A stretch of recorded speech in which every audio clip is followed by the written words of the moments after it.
Un'inchiesta giornalistica di un sito online sul compost prodotto dal trattamento del rifiuto umido getta ombre su Sesa, colosso padovano della Sporto Rifiuti. Secondo quanto riportato dal video pubblicato sul sito, nel derivato del trattamento del rifiuto umido e utilizzato come fertilizzante nei campi sarebbero presenti tracce di plastiche, idrocarburi e metalli come zinco e rame.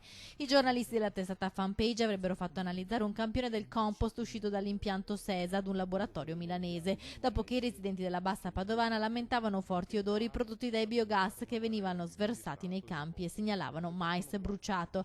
Tra le persone tirate in ballo da Fanpage c'è anche Fabrizio Ghedin, responsabile comunicazione dell'azienda. Le analisi sui terreni, sul compost, sono una cosa estremamente seria, perché hanno a che fare con il trattamento dei terreni e quindi in definitiva con la salute delle persone. Allora, proprio perché è una cosa seria, questa attività va svolta da chi è accreditato e chi è capace di farlo.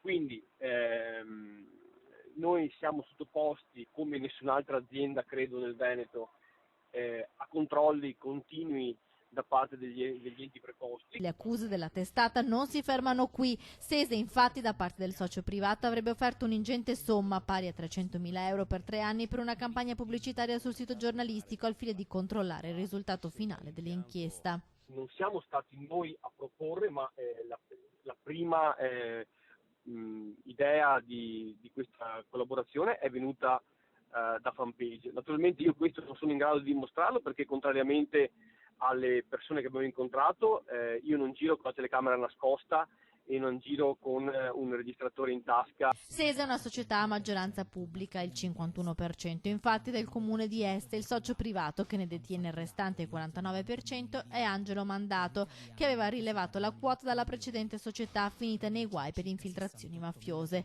Il terzo e ultimo filone dell'inchiesta giornalistica riguarda proprio il socio privato, i finanziamenti da parte di una società alla Lega di Salvini. Sotto accusa anche l'incarico di Fabrizio Ghedin come portavoce della sottosegretaria all'ambiente Vanni Agava. Quando è arrivata questa notizia ho preferito immediatamente rimettere il mandato nelle mani del sottosegretario per un semplice motivo, perché io credo che i collaboratori debbano essere di aiuto alle persone che gli concedono fiducia.